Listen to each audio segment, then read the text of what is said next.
Now, Roger Stone, let me settle down, give you the floor for this segment.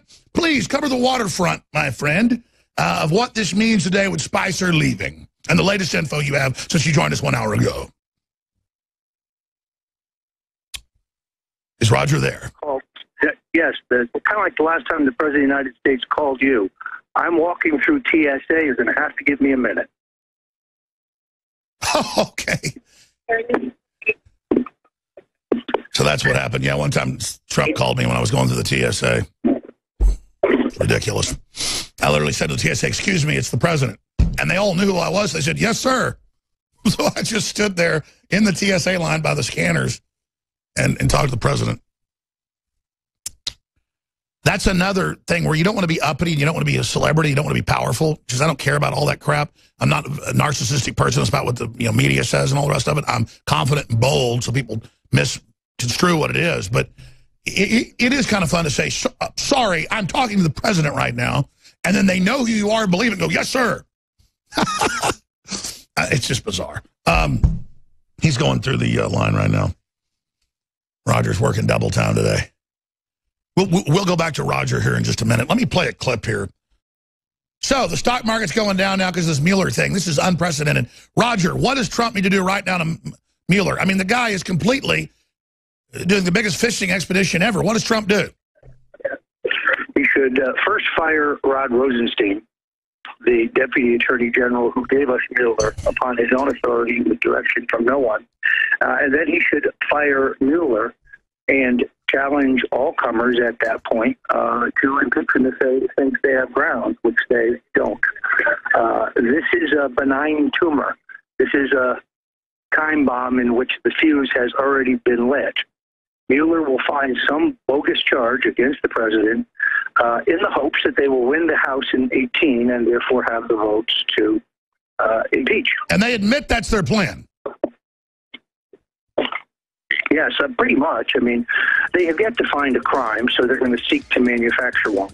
Now, looking into the finances of the president and his family prior to the time he was a candidate for president, on what authority? It just shows you the desperateness of the ruling clique and the neocons to remove Trump before he, God knows, makes America great again. Stay there before we have our next guest on, who was in the secret committee hearings in Congress, being accused of being a Russian last week. Stay there, Roger. I know you're at the airport, but do 5 more minutes with us because this is such an amazing time. Folks, tell people to tune in. It's an info war. It's do or die. Left with Roger Stone, then his associate, another evil patriot that helped bring the country back from the brink of destruction, who just testified secretly in Congress last week, will be joining us. In fact, we may just keep him on a little bit with us. He's now telling us via text message so that he can help me interview Caputo. But continue. I mean, this is obviously Trump gearing up, realizing that the fuse has been lit on this metastasizing cancer. How long does he have? Well, Alex, first of all, let me apologize to the listeners. This reminds me of when the president called you when you were trying to go through TSA at the airport, and there's nothing so officious as a Canadian with a badge. So I apologize for the disjointed nature of this, but I've got a few minutes here, and I really think we're reaching a crucial point here where Mueller and Rosenstein have to be discharged. This is a lingering malignant cancer, as I said earlier. The president has his support, I believe, among the American people right now. Everybody's ignoring the rising economy and the other leading indicators that show that America is on its way back. They don't report it, but I think the American people are beginning to feel it. I think the president's never been stronger. And this was a plot by Rosenstein. This was their fail-safe. They want to do nothing short of reversing the results of the 2016 elections. What they could not accomplish at the ballot box, they now want to accomplish by fiat. And they now admit that. What do you make of the New York Post reporting that Obama had a martial law plan for after the election, had the military standing by to basically take over the state houses? You know, many patriots said this before the election, and many of those were people who were well-connected sources of InfoWars. I had a tendency to discount it at the time, but I was completely wrong. The arrogance the sense of entitlement of the neocon left is beyond anything I've ever seen. They were going to save the country by declaring martial law and suspending all the Constitution and all our civil liberties, just in case Donald Trump won. But they choked. I guess they did choke, but that's because his win had to be so overwhelming. Look at it this way. As you pointed out earlier on the program, we just have the tip of the edge of the massive voter fraud that went on. If you calculate that into the election returns, you will begin to realize that Trump won so overwhelmingly that they could not steal it. It was such a mega landslide, and Hillary reportedly, now confirmed, collapsed that night, and their own people just said, this is too crazy. This woman's insane. The Pentagon was going to fight them on it, and so they backed down. Now they're trying to reorganize. It's not going to work. I think that's exactly right. And we know that they began pushing the phony Russian collusion delusion within 48 hours of the election. The arch criminal John Podesta, bad news for him yesterday. The Russian company associated with Putin that gave him 75,000 very valuable shares he didn't disclose in his required financial disclosures with the U.S. government, has collapsed. And they say Trump was in bed with the Russians? No, it was Podesta, Hillary, Bill, Chelsea, Tony Podesta in bed with the Russians. Their phony narrative is collapsing before our very eyes. It's just wild. We're going to go to break. We're going to introduce a gentleman who was where you were going to be last week testifying. They chickened out on you and had their secret testimony to only slander our next guest. Stay with us, ladies and gentlemen. I'm Alex Jones. Infowars.com is our website. PrisonPlanet.com is the backup. StoneColdTruth.com is Rogers. The enemy hates it when you tell people about the website or you spread the link. It's forbidden fruit on Election Day. Joining us is Roger Stone. Roger, I'm glad you could come on such short notice. You're already scheduled to be on coming up in about an hour, because obviously you've been an amazing source on Scaramucci. Other sources told me the same thing, that if the realignment did happen and that we brought in Bannon-type patriots, that we would see Scaramucci put in as communications director. Separately, we also know that there's been a full-on push to remove Scaramucci, but they failed. From my intel, which you're just obviously part of, but I've got it from other sources as well, this shows a major realignment's about to happen. Just like day 70, he kind of turned towards the establishment, trying to work with them because they lied to him and said they would. He wanted to compromise just to get stuff done because he's so worried about the economy stalling. As he said, they screwed him. 30 days later, he turned back towards populism hardcore with a serious jerk to the right, in their view. And now I think this is going to signify he's going into full war mode with them, with the Mueller fishing expedition. He's not going to wait till they kill the economy and then try to bring him down. He's going to try to rally the people and absolutely go into full war mode, which is the only way to be victorious. Is that an accurate analysis, Roger Stone? Alex, I think that's a pretty good assessment of the situation. First of all, the appointment of Anthony Scaramucci, who is a very capable guy, a true patriot, and a Trump loyalist. His loyalty is not to the Republican Party, it's to Trump and the Trump agenda, has long been resisted by Reince Priebus, Sean Spicer, and the establishment mandarins within the Trump White House. I think this shift is really a manifestation of the extremely poor handling of the Donald Trump Jr. saga, which the White House allowed to drip drop out over almost a 10-day period, as opposed to releasing it all the Friday before our last holiday, which they were urged to do, and at least they rejected. And again, any moron at a college-level journalism course knows you bury something on a Friday evening, you dump it all. So that was deliberate them. And now Spicer, proving his true colors, is in the New York Times saying how horrible Scaramucci is and that's why he left. So he is not just leaving, he's stabbing the president in the back, which reportedly he's been doing behind the scenes the entire time. Extraordinarily disloyal. Of course, we have to remember he was never for Donald Trump for president anyway. This is the same Sean Spicer who said back in September of last year that if Trump didn't get his poll numbers up, the Republican National Committee should suspend its financial support of his candidacy. unheard of, just unheard of. Completely ignores the fact that the Republican National Committee exists as at the pleasure of the nominee and certainly of the president. Just shows that they think that they are a fiefdom and an establishment organization unto themselves. Does this signify, though, that with Mueller's biggest fishing expedition in history, 98% plus, it's like 98.6% of the donations of the law firm of Mueller to the Democrats, to Hillary, to Bill, expanding it to all his associates, the whole campaign, all financials. No one's perfect according to federal law. They could indict a ham sandwich, as the FBI director famously said. How far is this going to go? To me, this signifies Trump's battening down the hatches, which is good, and it also signifies that Spicer's evacuating because he thinks that he's siding with the deep state. I think you have to read between the lines on the president's terrific interview with the New York Times conducted by Maggie Haberman, where he correctly, I think, expressed a lack of confidence in Jeff Sessions.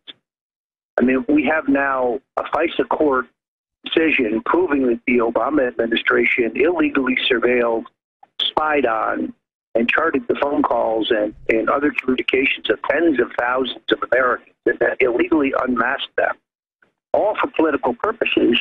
Yet Obama has not been arrested. Susan Rice has not been arrested. James Clapper has not been arrested. And you've got Hillary with all the illegal servers, all the uranium, all the Chinese Russian deals, and they're completely dirty, caught red-handed, and they point at Trump, who's done nothing wrong but tried to find dirt on Hillary and say, remove him. You're right. He's got to move against him. Here is the president, surreptitiously, again, I guess recorded by the New York Times, but here it is. Sessions gets the job. Right after he gets the job, he recuses himself. Was that a mistake?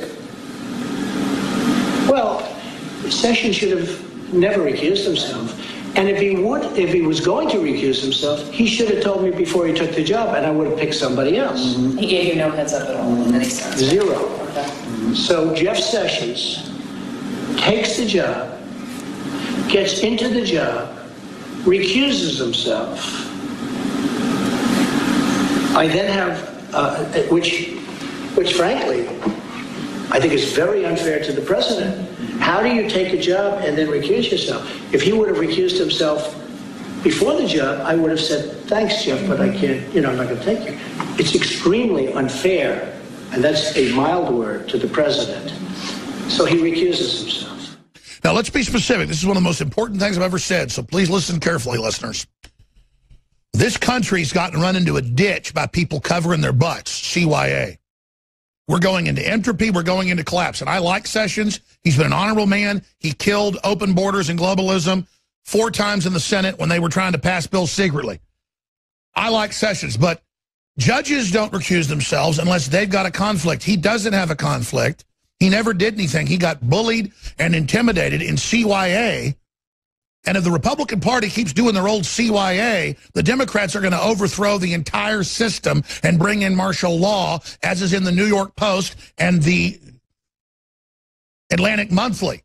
They admit they know they've lost the mind of the people. They admit they've committed all these crimes. They're going for broke. They're cornered rats. You can give them no quarter. Roger, I'm ranting. Recap about Scaramucci. Recap what this really signifies with Spicer. Recap why you think it's good that he's exposing what's happening with Sessions. And I totally agree. He's got to go all out now while he's still got the people behind him, or they're going to bring not just him down, but this country. This is America on death watch, with the Democratic Party allied with Orthodox radical Islam, anti-God, anti-Christian, anti-family. They mean to finish us. We must now finish them. Stone. Alex, I think it's very important people understand the ramifications of what we're talking about. When Jeff Sessions recused himself on the question of Russia, that empowered the Deputy Attorney General, Rod Rosenstein, and turned around and appointed one of his best friends, Robert Mueller, to investigate the president. Rosenstein has worked for the Bushes and the Clintons.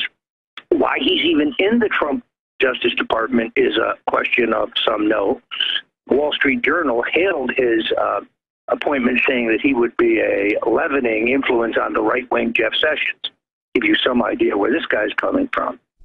He, based on his own authority, directed by no one, appointed Mueller as a special counsel. In other words, as the executioner.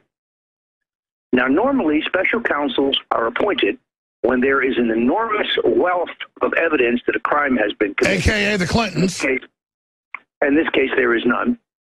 And also when the Justice Department has some egregious conflict. Jeff Sessions met twice with the ambassador to the Soviet Union, and you couldn't even call them meetings. He met him, he passed by him in a reception, and they exchanged words. And that's what senators do. Particularly senators who are members of the Senate Foreign Relations Committee. It's part of their job. Pelosi met 30-something times. So in this particular case, the reason we have Mueller, the reason we have the sword of Damocles hanging over the president's head and this leftist plot to remove him despite an absence of evidence is because Jeff Sessions recused himself. Simply that. We would not be where we are today were that not the case. What the president must do now is to fire Rosenstein and fire Mueller. And then if they want to try to impeach him, take all comers. On the basis of what? Mueller's coaching of Comey just prior to his testimony, there's the reason for his firing. Absolutely. And the president... that there's no partiality. And the president has the trifecta now. He's got to move against these criminals now. Let's play a clip from Newt Gingrich laying it out. Here it is. The Mueller investigation has so many conflicts of interest. It's almost an absurdity.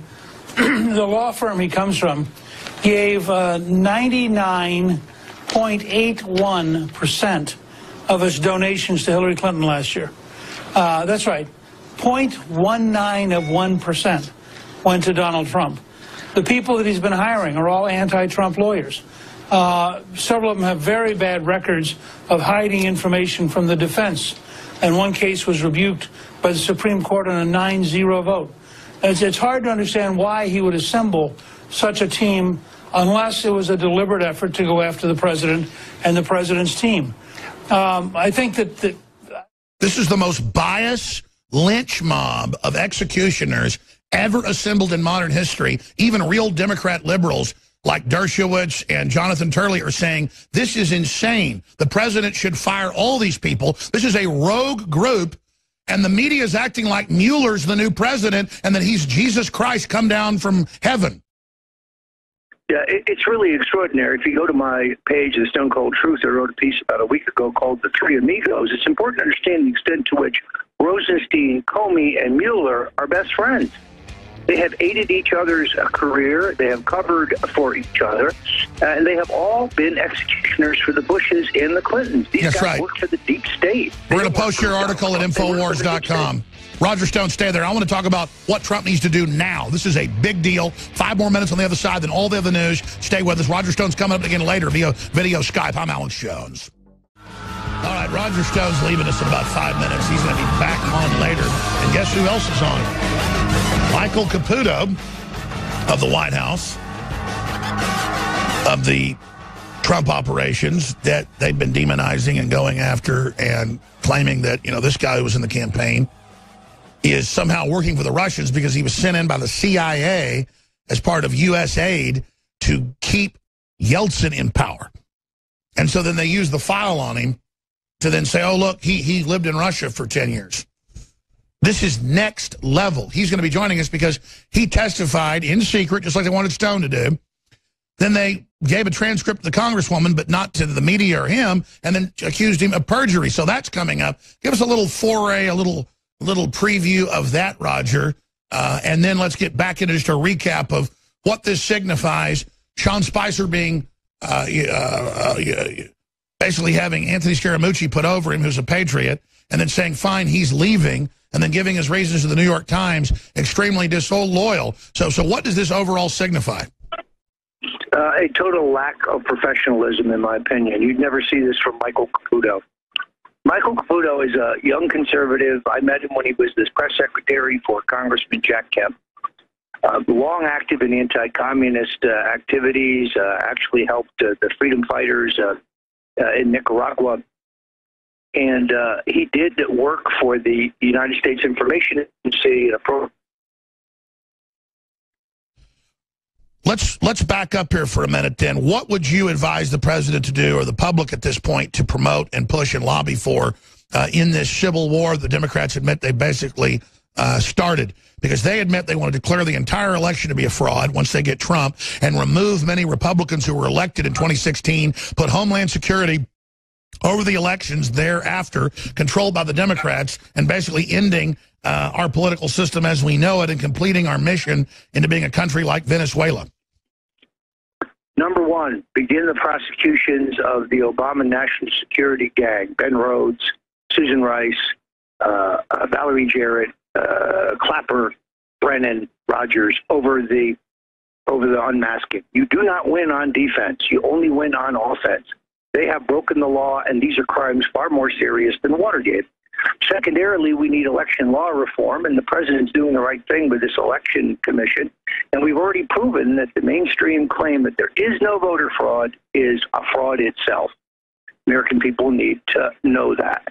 Secondarily, I think the president's got to, or thirdly, he's got to go his own way on health care, and particularly on the corporate tax cut. Should not let the establishment Republicans get him off of his reform agenda.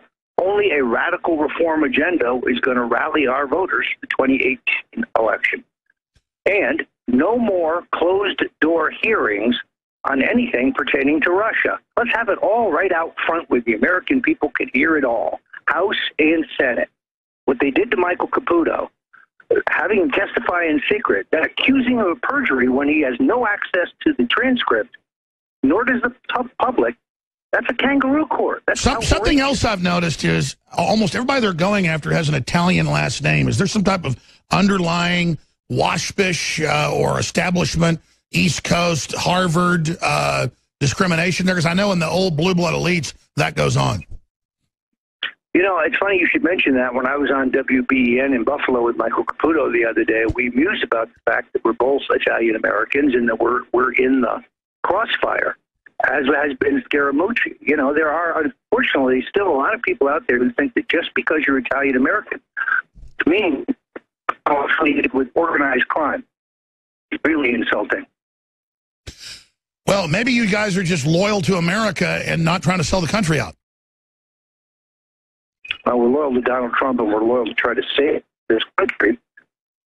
All right, Roger, get to your Skype. Absolutely. We're going to talk to you in an hour via Skype. Thank you, Roger. Look forward to it. StoneColdTruth.com or Infowars.com. Let me just stop at this